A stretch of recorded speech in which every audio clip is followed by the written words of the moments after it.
Eric is the man behind AtlanteanConspiracy.com and the author of a big conspiracy encyclopedia by the same name, covering everything from Atlantis to Zion. He's also more recently finished a book and documentary pair, both entitled The Flat Earth Conspiracy. A guy that has definitely challenged my worldview, and that's not an easy thing these days, so let's dive into it. Eric, my man, welcome to THC. Thanks for having me here. Appreciate it. So happy to have you here, man. And I think a lot of people are going to be challenged with this one. And it is going to be tough to articulate some of these arguments without pictures and diagrams. But what I've seen has raised some serious red flags with a lot of things that we take as a given. Everything from the existence of nuclear weapons in the International Space Station to the makeup of the Earth and the entire universe itself. So let's not beat around the bush, man. You know, to challenge the heliocentric model of the solar system is pretty blasphemous in today's world. So how do we start to unravel some of this stuff? What are some of the biggest red flags with our traditional understanding that should start putting those first cracks in the listener's preconceived notions? Sure. Well, just our common sense, everyday perception of the Earth, it is flat as far as we can tell. It is motionless as far as we can tell. And everything in the sky is revolving around us as far as we can tell. If nobody told us otherwise, we'd logically assume that the Earth was flat, motionless, with everything in the sky revolving around us. And you can prove that this is the case as well, for instance, with the horizon. As you rise up, no matter how high you go on the top of Mount Everest, or if you go in a balloon higher and higher, as far as 20 miles up and higher, we've gotten independent balloons have gone up with cameras. The horizon remains flat all the way around and rises to the eye of the camera all the way up. Now, if the Earth were a ball, no matter how big, the horizon is said to be the curvature of the ball. So as you rose up, the horizon would stay where it was, and you'd have to look down if you're in a hot air balloon, down further and further as you rose up, and the horizon would be below you. But in fact, as high as any non-NASA, RASA, or other Freemasonic space agency has ever shown us, as far as any independent camera has ever gone up with an independent rocket or balloon, as far as 20 miles up, totally flat and rises to the eye of the observer. So that's one proof. Of course, you can measure curvature if it actually existed. They say the ball Earth is 25,000 miles in circumference, and using spherical trigonometry, it figures out to 8 inches of curvature per mile squared.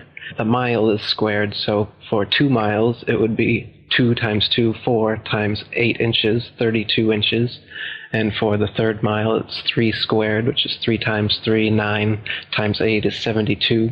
So you're going 8, 32, 72, 128 inches, and so on. And this is the kind of curvature that would exist on a ball.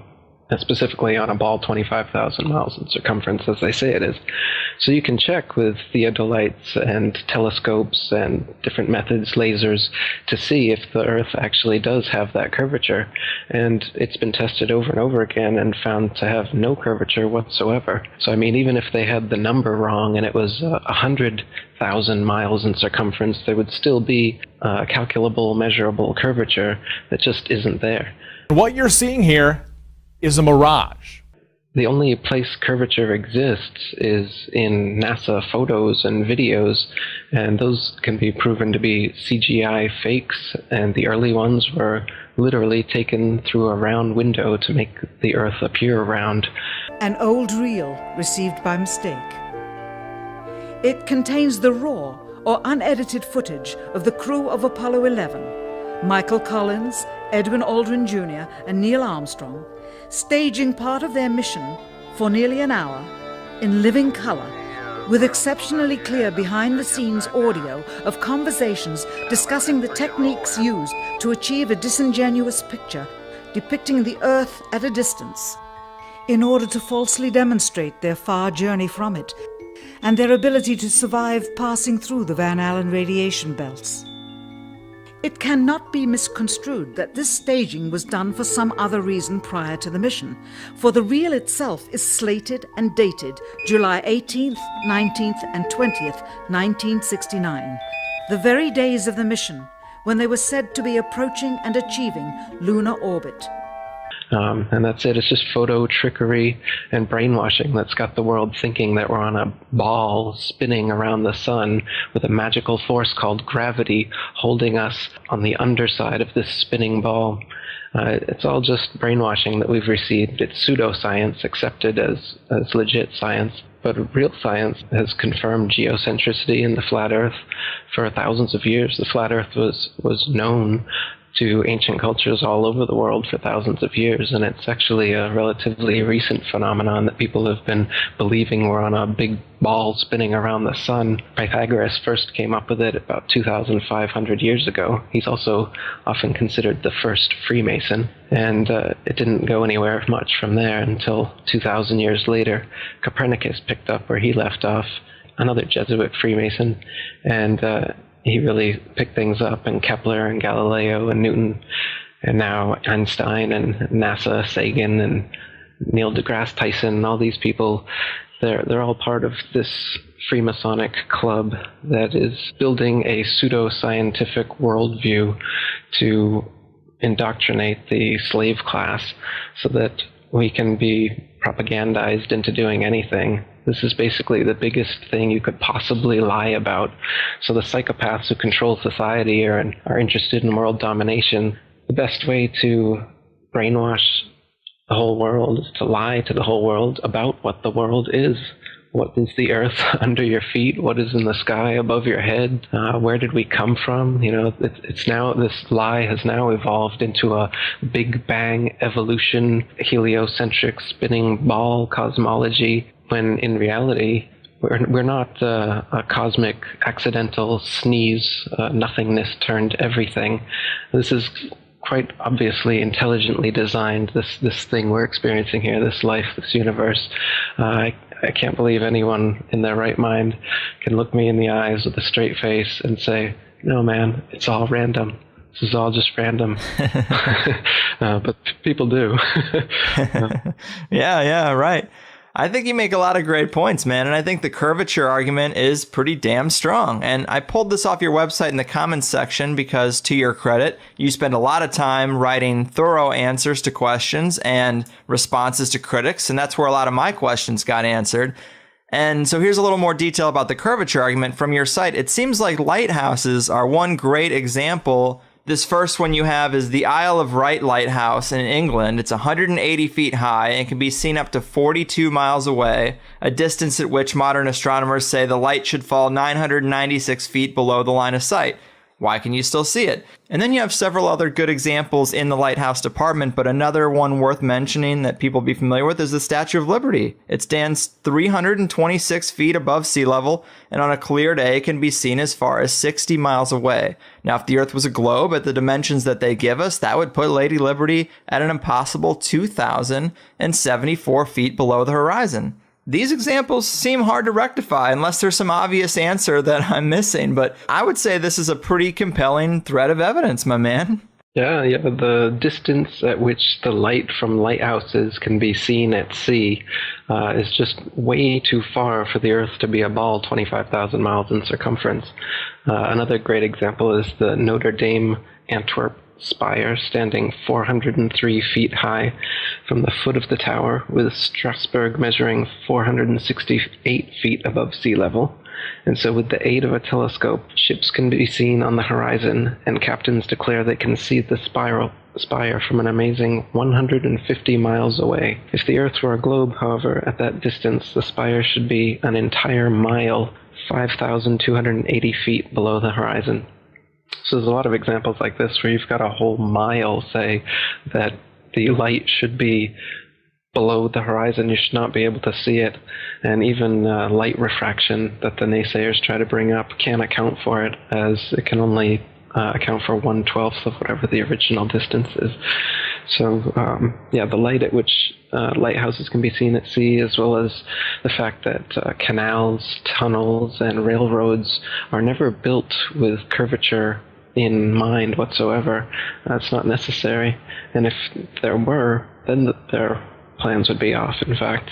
I've got quotes in my book from railroad engineers and canal builders saying how it's hard enough for railroads to make curves horizontally, let alone if we were on a ball and railroads would have to be curving up on the ball. And they give examples of different railroads over the earth and how long they are and how much curvature they'd have to be ascending, and how it would be so impossible for the trains to be able to go up this curve, because trains are made to be on a level. They just can't operate that way. So there's a lot of proofs like that. You mentioned Neil deGrasse Tyson, and one compelling thing you have in your documentary is Neil deGrasse Tyson is on TV and he's talking about the shape of the Earth, and he's talking about how they just discovered now that the Earth is more pear-shaped than it is round. So Earth, throughout its life, even when it formed, it was spinning, and it got a little wider at the equator than it does at the poles. So it's not actually a sphere, it's oblate, and officially it's an oblate spheroid. That's what we call it. But not only that, it's slightly wider below the equator than above the equator. A little chubbier. A little chubbier. Yeah. Chubby's a good way. It's like pear-shaped. Yeah. And I'm thinking, well, we've been seeing pictures of the Earth from space, and it's a perfect circle. So either you don't know what you're talking about, or those pictures aren't real. This is a serious disconnect that's hard to rectify, Neil. Absolutely, yeah. And they've said that it's a sphere, and then they've said that it's an oblate spheroid flattened at the poles, so it's kind of like smushed. And now more recently they're saying it's an oblate spheroid flattened at the poles with a bulge in the south, so it's kind of pear-shaped. So they keep changing it, but you're right, the pictures that they've given us, they show a perfect circle. They don't show any sort of bulge or oblateness as they claim exists. And people say, oh, well, it's just not enough to be seen. But they're claiming it's quite a bit. He said it's the amount of Everest above sea level is how much more oblate it is, supposedly. Right, you would think that would show up in the pictures. Now, a lot of people's first question is going to be, well, where's the edge? And I was surprised to see how easy that is to rectify, but I'm sure you get that a lot. How do you tell people when they come at you with, well, where's the edge? Why aren't people sailing off the edge or whatever? So in the flat Earth model, the North Pole is in the middle, and the Earth is a disk shape, and the Antarctica is all the way around, holding the oceans in. And so it's a fact, if you're at the North Pole and you go south, no matter which actually, it doesn't matter where you are. If you go south, eventually you're going to end up in Antarctica. But on the ball model, it's just a little ice continent underneath the ball. Yet in this model, it's all the way around you, holding the oceans in. As for whether there's an edge beyond the Antarctic ice plateau, this wall that holds everything in is about 100 to 200 feet tall. And once you climb up on the ice wall, it's a plateau of snow that just goes on and on and on. And the public and myself are ignorant at the moment as to whether there is an edge at some point, whether there'd be a barrier, a dome, as many ancient cultures have said there is, or whether it's an infinite flat plain and it's just snow, ice, wind, and darkness forever. So that's still a mystery, how the ice actually terminates. But it is a fact that if you travel south from anywhere on Earth, you will end up at the Antarctic ice wall. The lie is that there's a South Pole, and they've put a ceremonial red and white barbershop pole with a ball Earth on top of it at an arbitrary point along the Antarctic ice. And they even admit that it's not the actual South Pole, and they have this complex model how the North and South Poles on the ball Earth are constantly moving because of the nature of the molten magnetic core of the ball Earth they claim exists. But the real reason is they have guided tours there to the South Pole, and if you took a compass and you stood at their ceremonial pole, you should be able to walk in a circle and north would be in every direction. But of course that wouldn't happen, and so they'd have to answer to all these tourists every year as to why the South Pole clearly isn't the South Pole. And they even admit it. You can see on YouTube, and they give their complex answer as to why it's always moving and you can never really find it. Same with the North Pole. In fact, if you watch North Pole documentaries, they always claim they're at the North Pole, but they're only showing a Garmin with 90 degrees north latitude. They never pull out a compass to actually check if they're at the North Pole. They're just on some ice somewhere, could be anywhere on Earth, and then they're like 3 feet, 2 feet, 1 feet, we're at the North Pole. Arriving destination, 15 feet, 12, 10, 2. North Pole, top of the world, guys. Top of the world. We'll get that in a minute, Jake. Just some random ice, nothingness. So yeah, it's easy to lie about these things.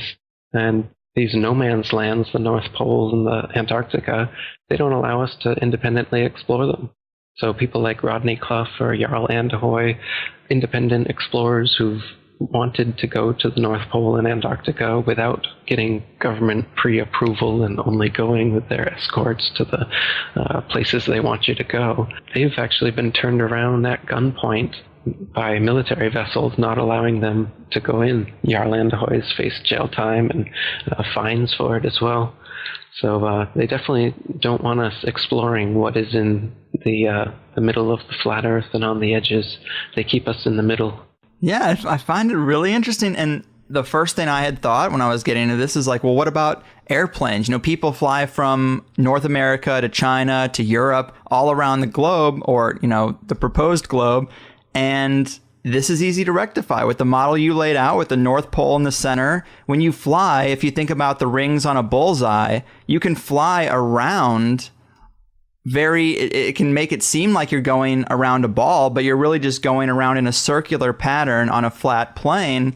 And I was like, wow, I never really thought about it like that. And if you look at, well, of course, something we always talk about is hidden in plain sight, symbolisms and corporate logos that they use.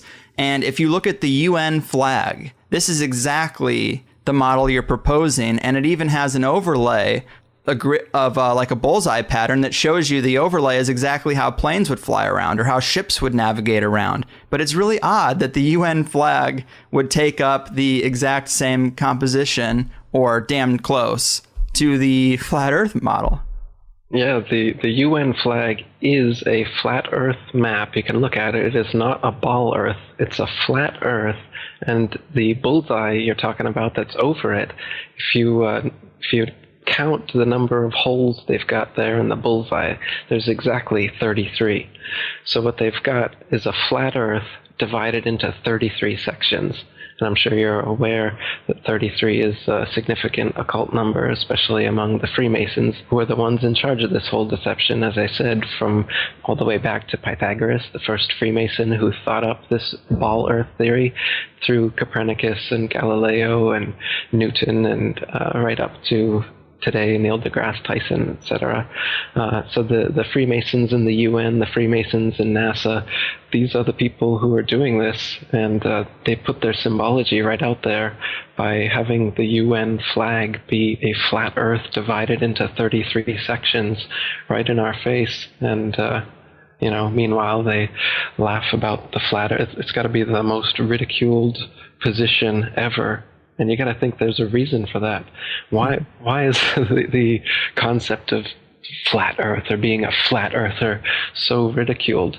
I have a flat Earth comedy special I made, and you can see Obama saying over and over again the flat Earth, ridiculing them, making jokes about them in his speeches. And I mean, these aren't just off-the-cuff remarks. These are things that are being written into his speeches. So why are they doing this? Why are they making sure that people know that the flat Earth is something to be ridiculed? I agree with you on that. I thought that was pretty hair-raising because typical people have to assume that the model of the Earth is so rock solid that the flat Earth idea is so far past that it isn't even on the radar. It shouldn't even be worth mentioning, considering conventional science. So it is rather odd that that is Obama's go-to. Like, he's talking about how he wants to create progress, and he's like, we can't have every debate. We don't have time for the Flat Earth Society. And everybody cheers like, yeah, we don't need to have that fundamental of a debate. And it just struck me as kind of spooky. If I say that the world is round and someone else says it's flat, that's worth reporting. But you might also want to report on a bunch of scientific evidence that seems to support the notion that the world is round. We don't have time for a meeting of the Flat Earth Society. They must have been founding members of the Flat Earth Society. They would not have believed that the world was round. Yeah, definitely. So you've mentioned these Masons, Copernicus, Kepler, Galileo, Newton, all the way up to Armstrong, Aldrin, and Neil deGrasse Tyson. So, if they're holding this secret, this would be the biggest secret possible. So are you putting Freemasons at the very top layer of this power pyramid? No.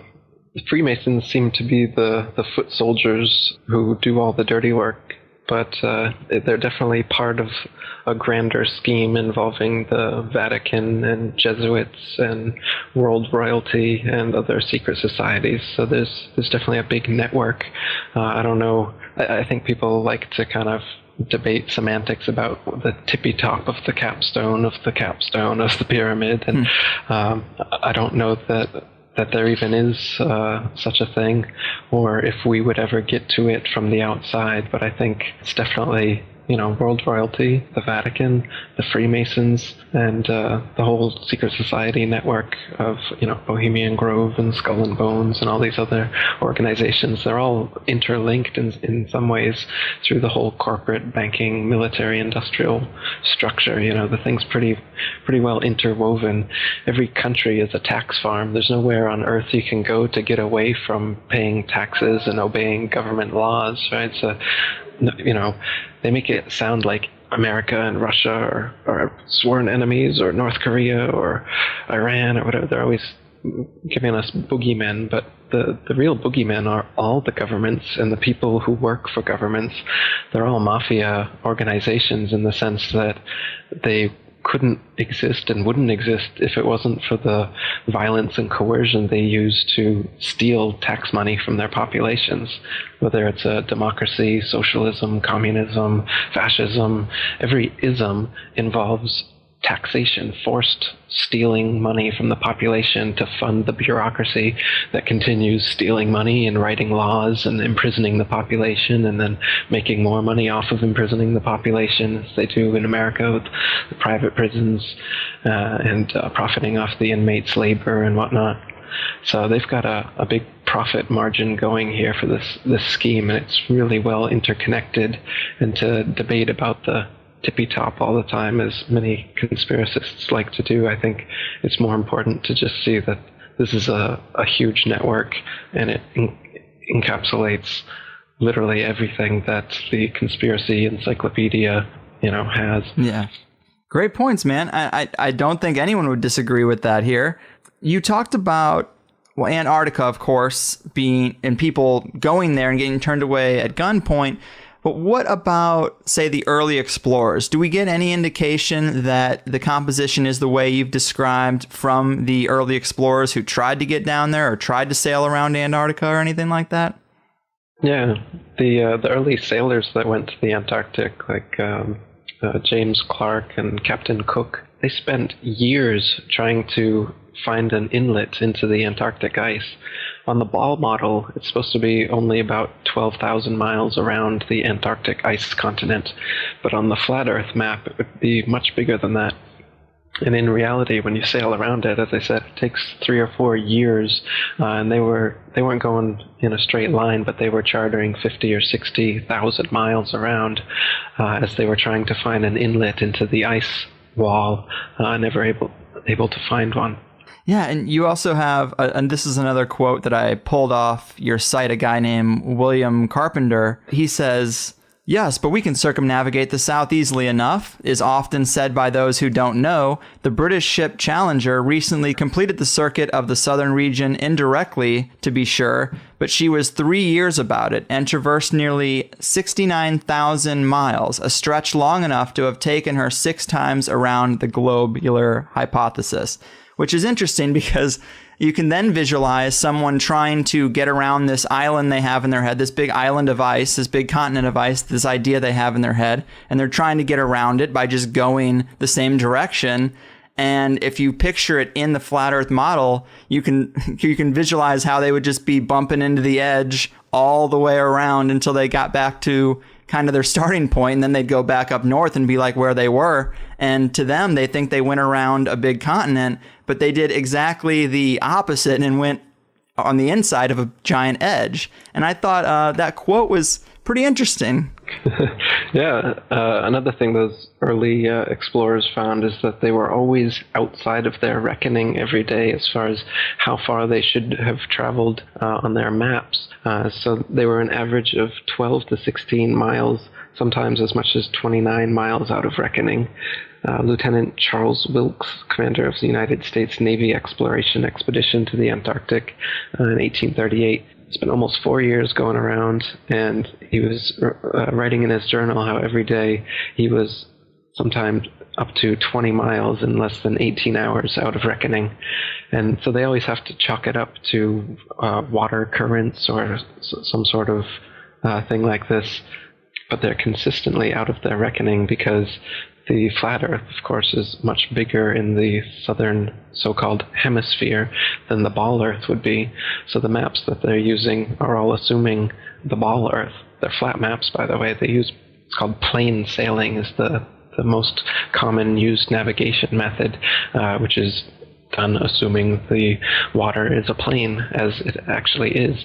The natural physics of water proves that all the surface of water on Earth is a plane, by the way, because, as you know, water will always find and maintain its own level. So if it's dammed up and then released, it will rapidly rush off in all directions until it remains level. Yet they say that we're on a big ball here, and the oceans are all convex, somehow held on to the Earth through the magical force of gravity, yet we can see with our eyes, and we know through physics, that water maintains and always is level.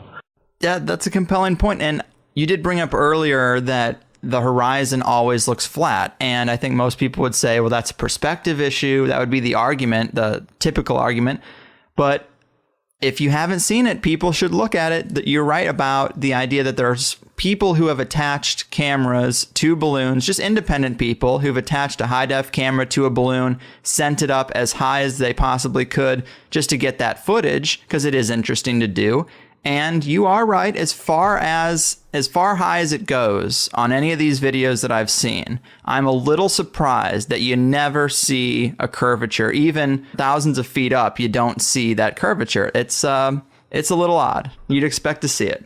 Yeah, though sometimes you do see curvature, and it's because it's using a wide-angle lens. Right. For instance, on the Red Bull dives that Felix Baumgartner did that everybody has seen, if you notice, the outside cameras are clearly wide-angle lens, and then there's an inside cockpit camera that isn't. And as you're watching it from the outside cameras, you'll notice that the supposed curvature of the ball Earth starts really early on, just as he's lifting off.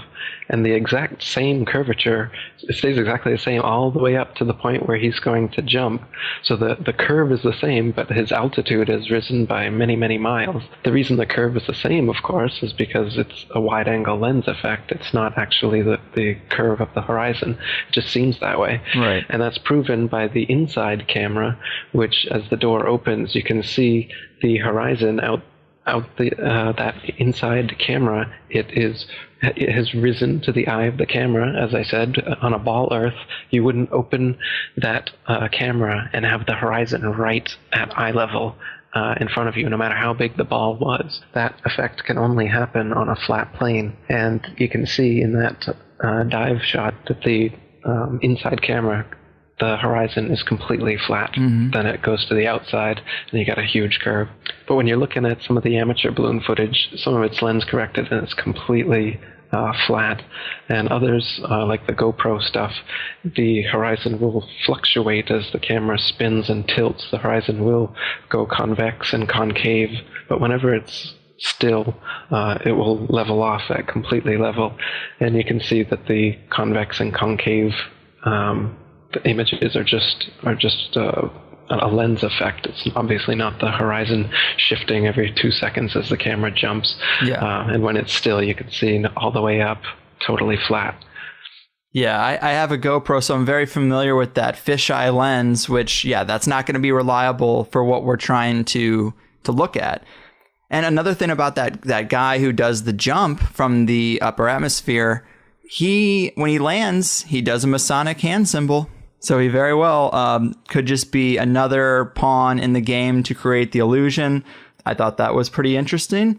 Let's see. Another big issue that people are going to have is we're told we have tens of thousands of satellites orbiting the Earth for GPS systems, cell phones, military radar, navigational equipment. How do we rectify that? Yeah. Well, and they also say that there's an International Space Station out there, and there's a Hubble telescope floating out there taking wonderful CGI Photoshop pictures that they send us back with their amazing 400-mile outer space internet connection to the Hubble Space Telescope. And now the internet space connection has gone to over 1 million miles with the new Rosetta mission. Have you seen that one?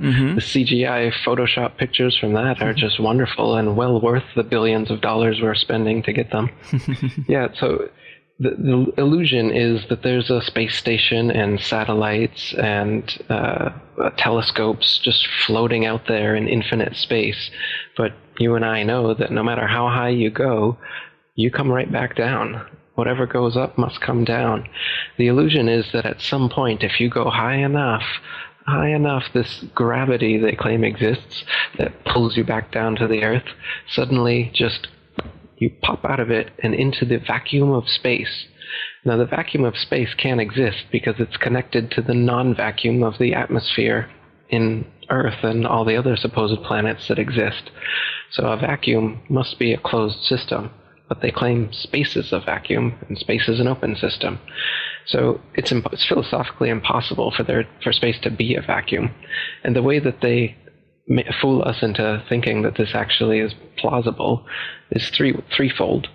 First way they do it is in zero-G planes, which are Boeing 737s that do parabolic maneuvers that have a free-fall illusion, a free-fall effect rather, that happens for about a minute, where you can be floating in these planes. And that's how they get this outer space look, like you're floating in outer space. The second way is through wires, harnesses, and green screen for the longer shots. In the ISS, for instance, they do that. And the third way, for like the outside shots they do, are in pools. They're actually underwater. And this is confirmed by the fact that there's bubbles rising in the pool in a lot of their shots. And people on YouTube have dissected a lot of the ISS and other supposed space footage and all the space bubbles that are coming out of their helmets. Some people are even wearing scuba gear. They found that as well. So that they fake these zero-G illusions by being in water, by being in zero-G planes, and by being in harnesses in front of a green screen. And that makes us think that it's possible that out there in space you could just be kind of floating around like they show us in the movies. But as far as we'll ever know, as far as you or I would ever know, we go as high as we can in a plane or a balloon or a rocket, and we come right back down. Even the rockets they send up, if you're honest about it, you'll notice that they don't go straight up. All their rockets start a parabolic curve, they start to arc over, and the ones they claim are successful are the ones that go out of view before they come all the way back down. And if anybody asks, why do they always curve over like that? They just say that they're going around the curvature of the ball Earth, and they'll reach escape velocity soon. And at some point, they'll just pop right out of the gravity, and then they'll be floating, which is another problem, because if you were in a vacuum and you were using rocket thrusters or anything to thrust yourself forward, you wouldn't go forward or in any direction you wanted to. You just spin wildly out of control like a gyroscope in 360 degrees in 3 dimensions, spinning wildly. You don't go anywhere that way. So the whole idea of space travel is a big joke. It's all science fiction. Yeah, the other thing I thought was really compelling about the satellites is you talk about just go on Google and do an image search for satellites. A lot of the stuff you see is going to look pretty archaic considering modern technology because they've been using the same model for so long. But almost everything, well, if this model is to be true, it would have to be everything. But everything you see looks CGI, or it looks like a little computer graphic of a satellite. Where are the pictures of Earth with 20,000 satellites orbiting it? If we have an International Space Station, can't you get a photograph that has all these little dots that should look like lice all around the Earth's outer atmosphere? That's one issue, but also the temperature. They tell us the thermosphere is 2,000 degrees Celsius. Well, what metal is going to be able to withstand that kind of heat? What computer can survive in that environment? Yeah, that's right. Those are 2 more good points for why satellites, well, we shouldn't just assume that these things exist just because people say they do. If you want to be scientific and you want to be a real skeptic, you want to be a critical thinker, then you should only accept things that you can verify with your senses and with evidence yourself. So, people think it's crazy to believe that satellites don't exist. But really, it's crazy to believe that satellites do exist when you have no evidence and can never verify it for yourself. Just like these space programs and space telescopes and all these other things that we will never confirm. As far as we know, if I go up on a plane and I jump out, I'm coming back to Earth. Doesn't matter how high I go. I'm not going to start floating at some point like they claim happens, and has to happen if there are satellites out there. But as you said, if you look at the pictures of satellites and the pictures that these satellites are supposedly taking, they're all CGI. The satellite itself is fake. The pictures of the Earth look like cartoons. They claim almost all of them are composites, which is their word. They say that they receive ribbons of imagery from satellites, which is their term they use to tell us, why we don't just get a friggin' photograph. So they say we get ribbons of imagery, and then they have to splice the ribbons of imagery together in Photoshop. So they even admit, NASA workers themselves have admitted that they have to use Photoshop on the satellite images. It's just how the data is received, and so that's how it is, man. Yeah. NASA's Rob Simon made this. Simon's job is... It's primarily taking data and making pictures out of it. That's what this is, a composite of data sets from several different instruments translated into a picture. So we actually had to take clouds out. They stashed the clouds for later, went onto the ocean. That came from an instrument that measures phytoplankton in the sea. Where it was low, I colored it dark blue because they're low mostly in mid-oceans. And then where it's a little bit higher, it was like a little bit brighter green. Then add the clouds back in. There's a small problem with it because there's a very slight gap in between each orbit. So some of those are painted on. It is photoshopped, but it's has to be. Then there was another layer to sort of simulate the atmosphere. And then there's this little bright spot. It's called the specular highlight. So it's the reflection of sunlight off of water. Those are the pieces, but you can't just slap them all together. It just didn't look realistic. It looks kind of flat, or the clouds are sort of too see-through. So I just hit Command-Z a lot. There's artistry to creating the world. What I imagine it to be. Unfortunately, I'm not an astronaut. I've never been to space. But I've looked at these images over and over again, trying to sort of get the essence of it. It is photoshopped, but it's has to be. It is photoshopped, but it's has to be. It is photoshopped, but it's has to be. It is photoshopped, but it's has to be. What about, say, longitude and latitude navigation? How are we having whole industries of pilots flying around and no one's really catching on? Yeah, I mean, here's a good question. Why don't pilots catch on to this fact If the Earth was truly a sphere, 25,000 miles in circumference, curvating 8 inches per mile squared, a pilot who wanted to simply maintain their altitude at a typical cruising speed of 500 miles per hour would have to constantly dip their nose downwards and descend 2,777 feet over half a mile every minute. Otherwise, without this compensation, in an hour's time, the pilot would find themselves 166,666 feet, 31.5 miles higher than expected. You just end up flying off into outer space if you weren't constantly dipping your nose down to fly around the ball. And so, like I said, if at the typical cruising speed of most planes, you'd have to be descending half a mile every single minute. And this never happens. I've talked to pilots. Once you get to your cruising altitude, the artificial horizon maintains level. It don't touch the controls, just keeps on going. And so, I mean, the reason pilots don't figure, I'm sure some pilots figure it out, and then who are they going to tell? But I mean, they're just like everyone else. Everyone else is so brainwashed that they don't think of it. And if they do, I've even heard some explanations. They claim that, they say the atmosphere, they say the Earth is spinning over 1,000 miles per hour, and that the atmosphere is also dragged along with it. So then if some pilot says, hey, why don't I have to course correct downwards all the time?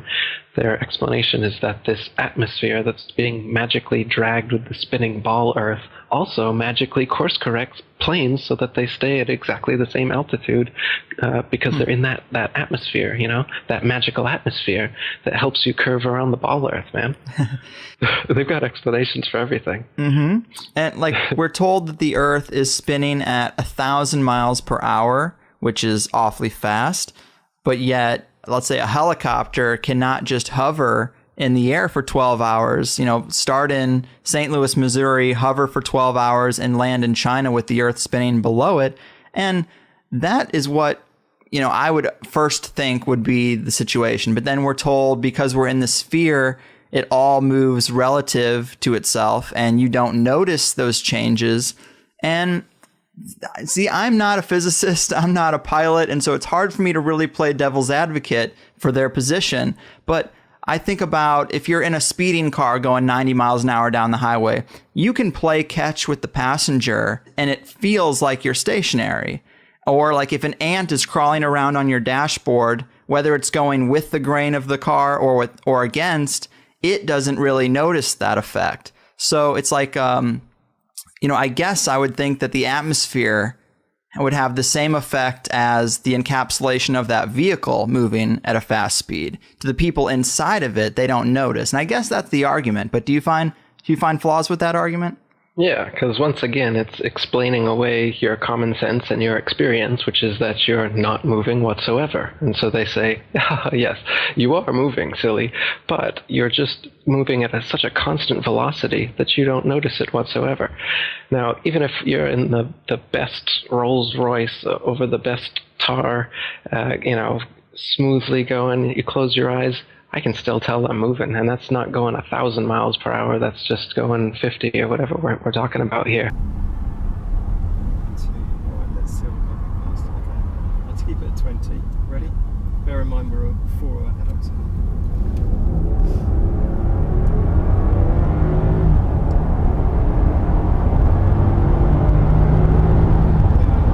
Even in an elevator, just an elevator going up, I can feel that. I have a really sensitive stomach, so I mean, I can tell and I get sick if I'm doing some sort of motion that's anything on par with what the Earth is supposedly doing. And so isn't that weird that just because it's a perfect constant velocity that my stomach's able to handle that, but just a little bit of a elevator malfunction and then I'm ready to, So these things don't make any sense. They just want to explain away your common sense with these kind of arguments. And like you said, if you were in a helicopter, you should be able to just go up, wait for the ball Earth to spin underneath you and land at your destination.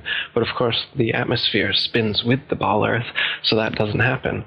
But we can prove that that's not the case either, because now we have airplanes which you can go easterly or westerly, and if the Earth and the atmosphere are spinning 1,000 miles per hour east all the time, as they say, then a westbound plane should be Well, an eastbound plane should never reach its destination if it was going 500 miles per hour and the Earth is spinning and the atmosphere is spinning 1,000 miles.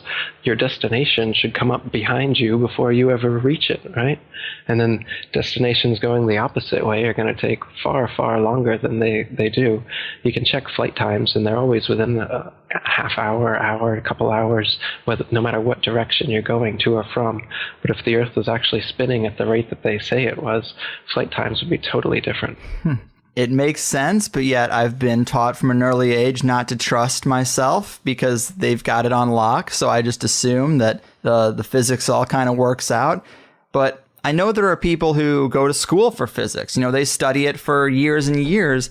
And it's just odd that none of them ever catch on to it. That I guess that guys like Newton created this entire fake science around a fake model, and yet all the math checks out. That's a little hard for me to rectify.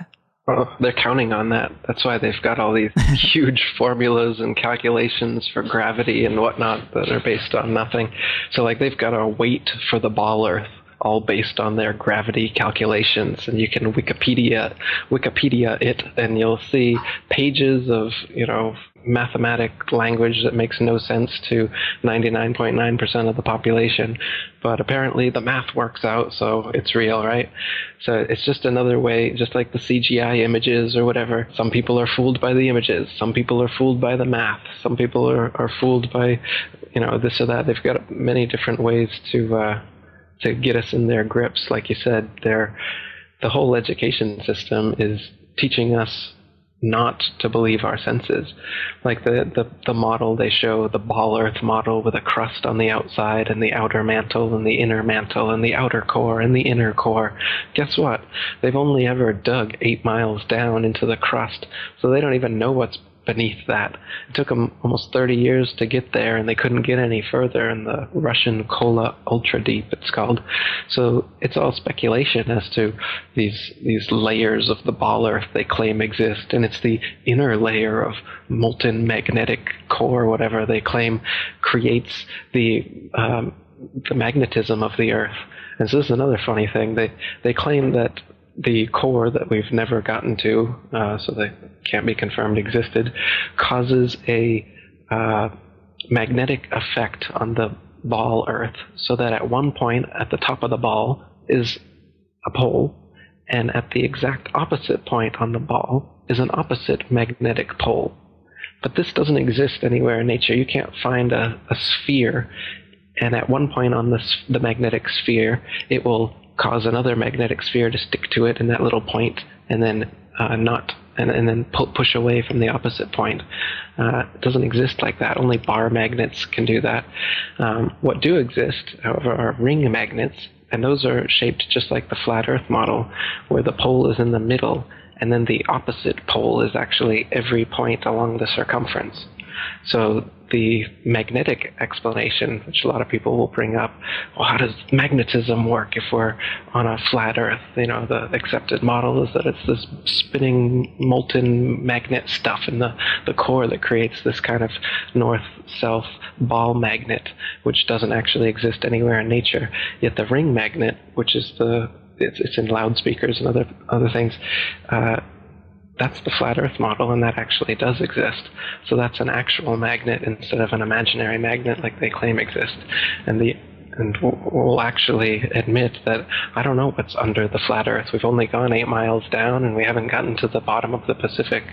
All I know is, as far as we can tell, the water is completely flat, and the land is flat, other than hills, valleys, and mountains over a long period of space. There's no convex or concave curvature. It's totally flat. Yeah, and I guess you could say science is designed exactly how economics and taxes are designed. The increasing complexity makes it so the average individual just has to trust the experts. You can follow it to a certain point, but then most people say, well, that's a little bit beyond me, but there's experts out there. They know what they're doing. I'm sure that this fractional reserve banking system, this debt-based system of rule is just fine. I'm sure the taxes I'm paying are totally fair. They've got the code. They got the big book. They wouldn't overcharge me. They wouldn't, pull any scams on me. And you could apply the same thing to, of course, science, but it's just to what degree? This is a really far out degree. That's right. Yeah. I mean, our eyes and experience tell us the Earth is flat and motionless, and everything in the sky revolves around us. But when we cease to believe our own eyes and experience, we have to prostrate ourselves at the feet of these very pseudoscientists who are blinding us, treat them as experts, astronomical priests who have special knowledge only they can access, like the Hubble telescope. So by brainwashing us of something so gigantic and fundamental, it actually makes every other kind of lesser indoctrination a piece of cake. Earth being the flat, fixed center of the universe around which everything in the heavens revolves gives a special importance and significance not only to Earth, but to us humans, the most intelligent among the intelligent designers' designs.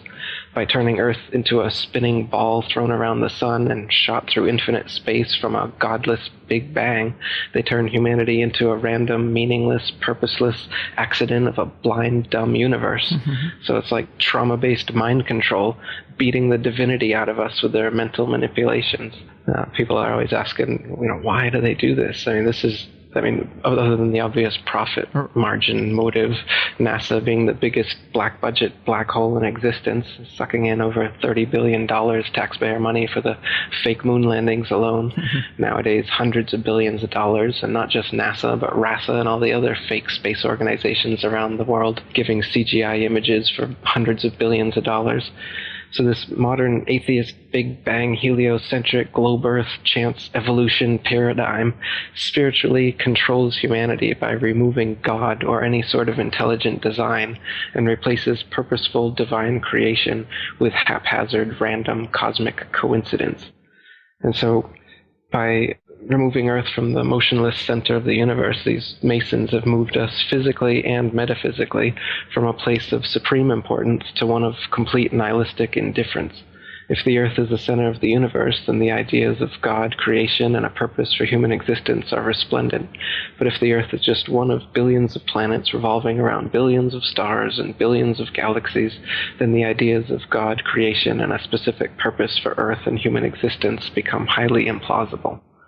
So by surreptitiously indoctrinating us into their scientific materialist sun worship, not only do we lose faith in anything beyond the material, we gain absolute faith in materiality, superficiality, status, selfishness, hedonism, and consumerism. If there's no God and everyone's just an accident, then all that really matters is me, me, me.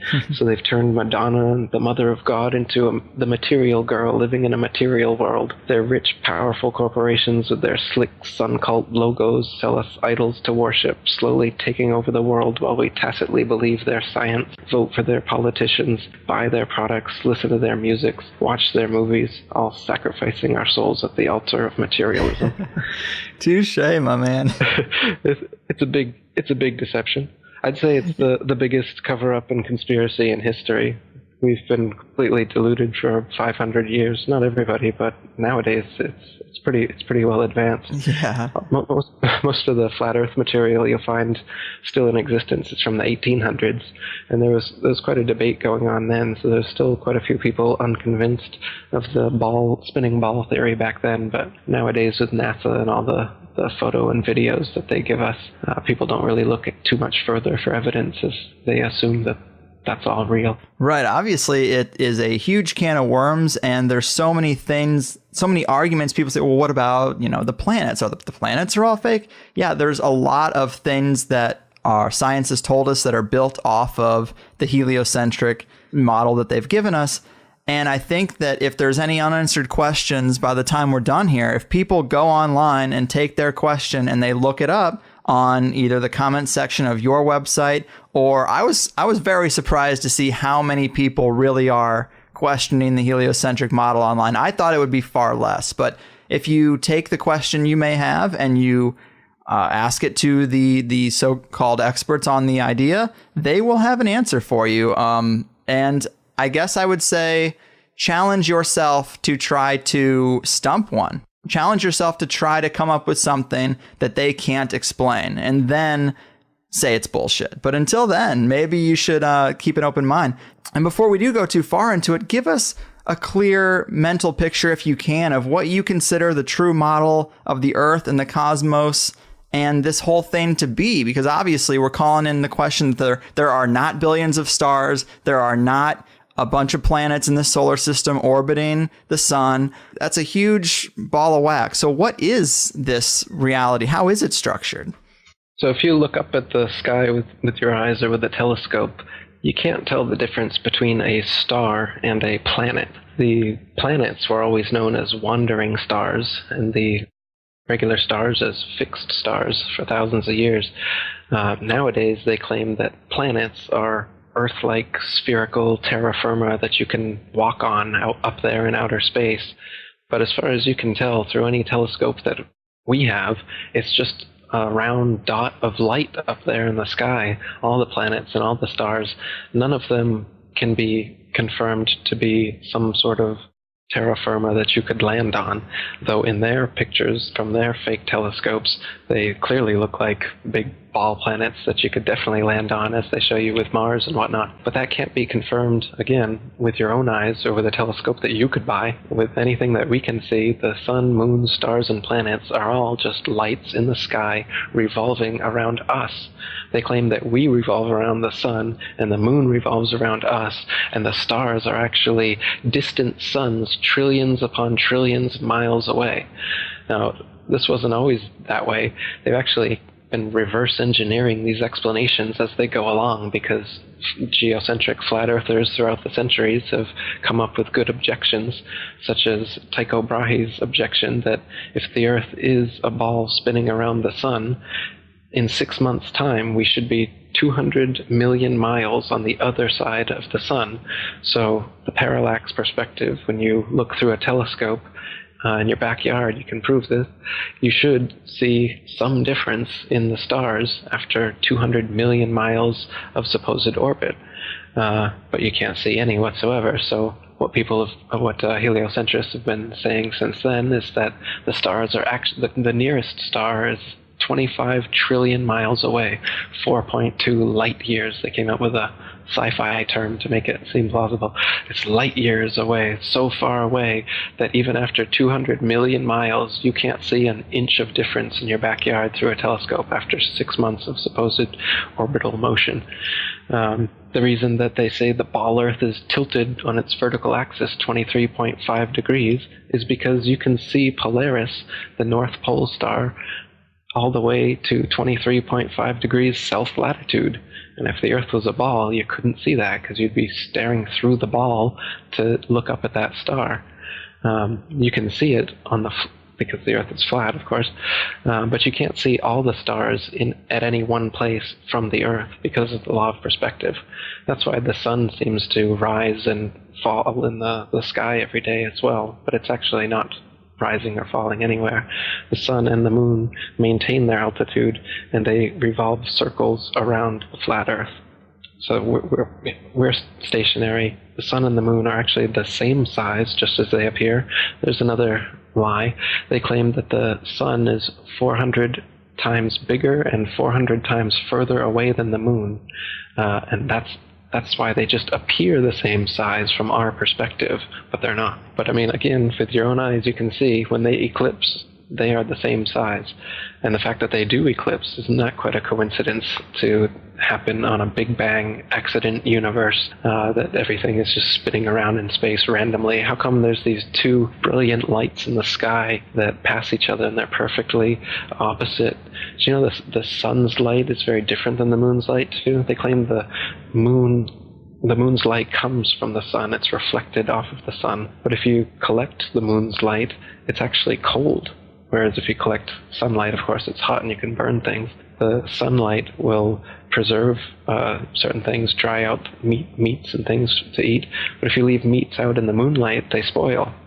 If you're in the shade in the sunlight, the shade is obviously the temperature is going to be less. But if you're in the shade in the moonlight, the temperature is more. The moonlight is cold. I've never noticed that. I'm going to try that out. Yeah. The combustion in a bonfire is increased by moonlight, and it's decreased by sunlight. There's another one. So there's a lot of things that prove that the sun and the moon are actually their own lights. They're not. The moon is not a big ball up there in space that you can land masons on, as they claim. It's just a light, a flat, round disk. And you can even see through the moon during waxing and waning cycles.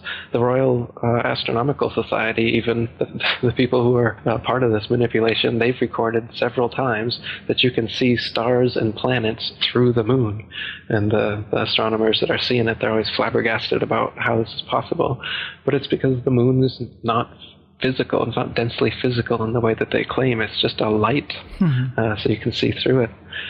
Just like the planets as well are just lights. That's why Pluto's not a planet anymore, because the light from it just rapidly diminished one day, and they couldn't continue fooling all the amateur astronomers that Pluto's a planet, because the starlight from it just diminished by 50%.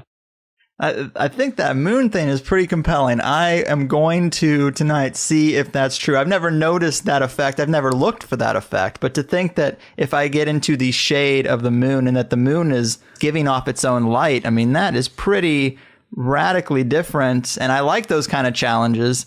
So I'm going to try to see how that works. But I'm surprised more people haven't stumbled upon that. If the moon is giving off a cold light, I guess we just assume it's the absence of sunlight, but to shade yourself from that and be warmer, Interesting indeed, isn't it? It is. I don't know, man. This is about as far out as it gets, and it's super awesome. So, thanks for being here. We covered so much ground. I think we made a pretty good, complete case for at least the proponents of the flat Earth. I think they would be proud of the interview we did today. But, if there are still skeptics out there that are resistant to this idea, is there anything else before we wrap this up that we should mention as icing on the flat Earth cake or anything? Yeah, I recommend everybody look into it, do your own research, and check out my website, atlanticconspiracy.com. My book and documentary is free on YouTube, The Flat Earth Conspiracy, and I've just restarted the International Flat Earth Research Society. You can come see some of the message board stuff we're doing over there at ifers.boards.net.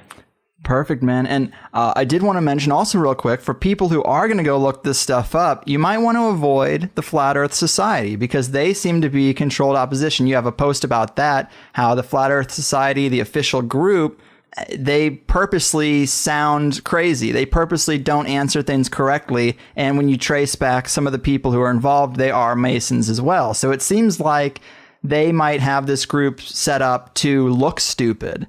Maybe avoid that. Exactly.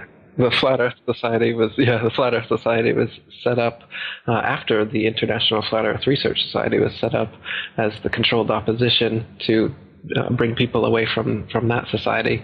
Charles K. Johnson, who ran that society, he had his house burned down and all of his flat Earth material was burned in the fire, and he claimed to his dying day that it was done by a NASA agent who also tried to murder him. And so, the Flat Earth Society, what they do is they mix a bunch of false flat Earth arguments in so that people who are considering the flat Earth and trying to research it, they'll instantly come upon the Flat Earth Society material because it's at the top of all the search engines, and they'll have false arguments like instead of saying that gravity doesn't exist, as we got into a little bit, they'll say gravity exists, but it's explained by the flat Earth disk constantly rising up 9.8 meters per second, and so you can imagine instead of you falling, the flat Earth is rising up, and that's what happened. Right. But again, this is a silly argument. If that was the case, then sustained flight would be impossible, and the flat Earth would be rising up into planes and helicopters and stuff crashing into them.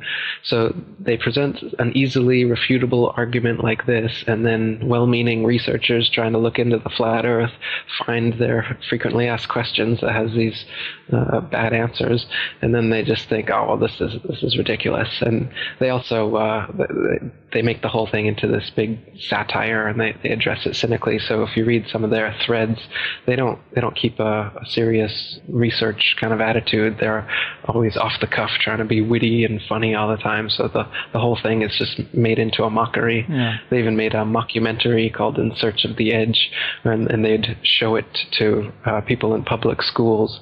They'd show it to kids, and then afterwards they'd ask them if they believed it. And then if the kids believed it, they'd then give these worksheets showing why it was wrong and that the Earth definitely isn't flat, and here's why, and then they'd start a big Ball Earth unit based on it. So the Flat Earth Society has been involved in these kind of fake Flat Earth arguments and documentaries and everything from there, from the get-go up until today. So so steer clear of the Flat Earth Society and come on over to the International Flat Earth Research Society. Yeah, just like Alex Jones makes conspiracy theorists seem crazy, they have an organization set up to make flat earthers seem crazy. So it's definitely worth a mention, because I didn't want people to go there and then get turned off. Like you said, it's usually the first thing they see. So Atlanteanconspiracy.com. Check out Eric's awesome YouTube page. It's got tons of this stuff that has made me question a lot of things I thought I knew. But thanks so much, man. You really have changed my impression of flat earthers, even if I might not have become one myself quite yet overnight. I love the fringe ideas like this. I just didn't think there was a real argument there, and now I think there could be. So keep doing what you do and take care of yourself out there, man. Thanks, dude. Appreciate it. It was a good interview. We need to fly him out and have him on the show. If he's ever on the show, I want to be outside waiting with a fucking baseball bat. Fuck Eric Dubé. Christoph, let me ask you, why do you think that Truman has never come close to discovering the true nature of his world until now? We accept the reality of the world with which we're presented. It's as simple as that. And if someone says the Earth is round and someone says the Earth is flat, at some point you're going to make a judgment. The Earth is flat, people, is just flat. The world is flat. And it's a conspiracy of scientists and others who publish these pictures. The evidence is remarkable. People like me have not done our job.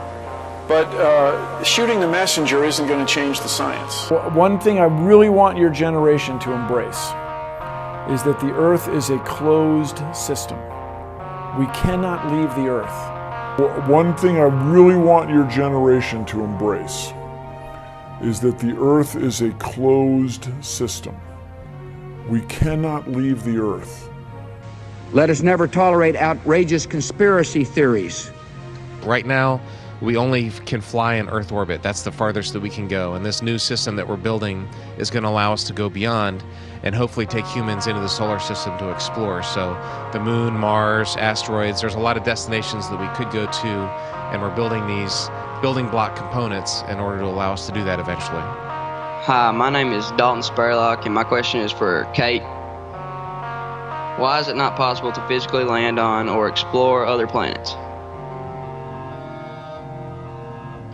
Well, it is physically possible. We've sent humans to the moon. The United States has proven that we can actually land people and a large amount of equipment on another body.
It is flat as far as we can tell. It is motionless as far as we can tell. And everything in the sky is revolving around us as far as we can tell. If nobody told us otherwise, we'd logically assume that the Earth was flat, motionless, with everything in the sky revolving around us. And you can prove that this is the case as well. For instance, with the horizon, as you rise up, no matter how high you go on the top of Mount Everest, or if you go in a balloon higher and higher, as far as 20 miles up and higher, we've gotten independent balloons have gone up with cameras. The horizon remains flat all the way around and rises to the eye of the camera all the way up. Now, if the Earth were a ball, no matter how big, the horizon is said to be the curvature of the ball. So as you rose up, the horizon would stay where it was, and you'd have to look down if you're in a hot air balloon, down further and further as you rose up, and the horizon would be below you. But in fact, as high as any non-NASA, RASA, or other Freemasonic space agency has ever shown us, as far as any independent camera has ever gone up with an independent rocket or balloon, as far as 20 miles up, totally flat and rises to the eye of the observer. So that's one proof. Of course, you can measure curvature if it actually existed. They say the ball Earth is 25,000 miles in circumference, and using spherical trigonometry, it figures out to 8 inches of curvature per mile squared. The mile is squared, so for 2 miles, it would be 2 times 2, 4 times 8 inches, 32 inches. What the world is.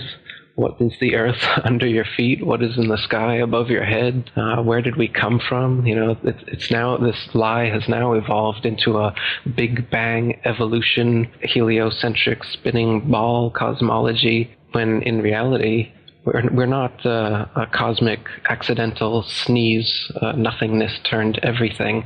This is quite obviously intelligently designed, this thing we're experiencing here, this life, this universe. I can't believe anyone in their right mind can look me in the eyes with a straight face and say, no man, it's all random. This is all just random. But people do. Yeah, right. I think you make a lot of great points, man. And I think the curvature argument is pretty damn strong. And I pulled this off your website in the comments section because, to your credit, you spend a lot of time writing thorough answers to questions and responses to critics. And that's where a lot of my questions got answered. And so here's a little more detail about the curvature argument from your site. It seems like lighthouses are one great example. This first one you have is the Isle of Wight Lighthouse in England. It's 180 feet high and can be seen up to 42 miles away, a distance at which modern astronomers say the light should fall 996 feet below the line of sight. Why can you still see it? And then you have several other good examples in the lighthouse department, but another one worth mentioning that people be familiar with is the Statue of Liberty. It stands 326 feet above sea level, and on a clear day can be seen as far as 60 miles away. Now, if the Earth was a globe at the dimensions that they give us, that would put Lady Liberty at an impossible 2,074 feet below the horizon. These examples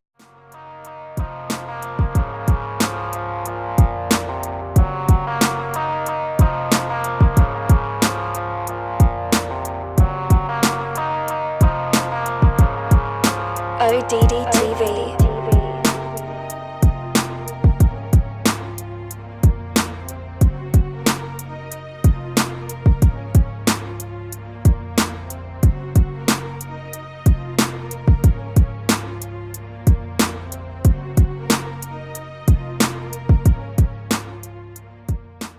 Eric is the man behind AtlanteanConspiracy.com and the author of a big conspiracy encyclopedia by the same name, covering everything from Atlantis to Zion. He's also more recently finished a book and documentary pair, both entitled The Flat Earth Conspiracy. A guy that has definitely challenged my worldview, and that's not an easy thing these days, so let's dive into it. Eric, my man, welcome to THC. Thanks for having me here. Appreciate it. So happy to have you here, man. And I think a lot of people are going to be challenged with this one, and it is going to be tough to articulate some of these arguments without pictures and diagrams. But what I've seen has raised some serious red flags with a lot of things that we take as a given, everything from the existence of nuclear weapons in the International Space Station to the makeup of the Earth and the entire universe itself. So let's not beat around the bush, man. You know, to challenge the heliocentric model of the solar system is pretty blasphemous in today's world. So how do we start to unravel some of this stuff? What are some of the biggest red flags with our traditional understanding that should start putting those first cracks in the listener's preconceived notions? Sure. Well, Just our common sense, everyday perception of the Earth. And for the third mile, it's 3 squared, which is 3 times 3, 9 times 8 is 72. So you're going 8, 32, 72, 128 inches, and so on. And this is the kind of curvature that would exist on a ball. And specifically on a ball 25,000 miles in circumference, as they say it is. So you can check with theodolites and telescopes and different methods, lasers, to see if the Earth actually does have that curvature. And it's been tested over and over again and found to have no curvature whatsoever. So I mean, even if they had the number wrong and it was 100,000 miles in circumference, there would still be a calculable, measurable curvature that just isn't there. What you're seeing here is a mirage. The only place curvature exists is in NASA photos and videos, and those can be proven to be CGI fakes, and the early ones were literally taken through a round window to make the Earth appear round. An old reel received by mistake. It contains the raw or unedited footage of the crew of Apollo 11, Michael Collins, Edwin Aldrin Jr., and Neil Armstrong, staging part of their mission for nearly an hour in living color, with exceptionally clear behind-the-scenes audio of conversations discussing the techniques used to achieve a disingenuous picture depicting the Earth at a distance, in order to falsely demonstrate their far journey from it and their ability to survive passing through the Van Allen radiation belts. It cannot be misconstrued that this staging was done for some other reason prior to the mission, for the reel itself is slated and dated July 18th, 19th, and 20th, 1969, the very days of the mission when they were said to be approaching and achieving lunar orbit. And that's it. It's just photo trickery and brainwashing that's got the world thinking that we're on a ball spinning around the sun with a magical force called gravity holding us on the underside of this spinning ball. It's all just brainwashing that we've received. It's pseudoscience accepted as legit science. But real science has confirmed geocentricity in the flat Earth for thousands of years. The flat Earth was known to ancient cultures all over the world for thousands of years, and it's actually a relatively recent phenomenon that people have been believing we're on a big ball spinning around the sun. Pythagoras first came up with it about 2,500 years ago. He's also often considered the first Freemason, and it didn't go anywhere much from there until 2,000 years later. Copernicus picked up where he left off, another Jesuit Freemason, and he really picked things up, and Kepler and Galileo and Newton, and now Einstein and NASA, Sagan and Neil deGrasse Tyson, all these people, they're all part of this Freemasonic club that is building a pseudo-scientific worldview to indoctrinate the slave class so that we can be propagandized into doing anything. This is basically the biggest thing you could possibly lie about. So the psychopaths who control society are interested in world domination. The best way to brainwash the whole world is to lie to the whole world about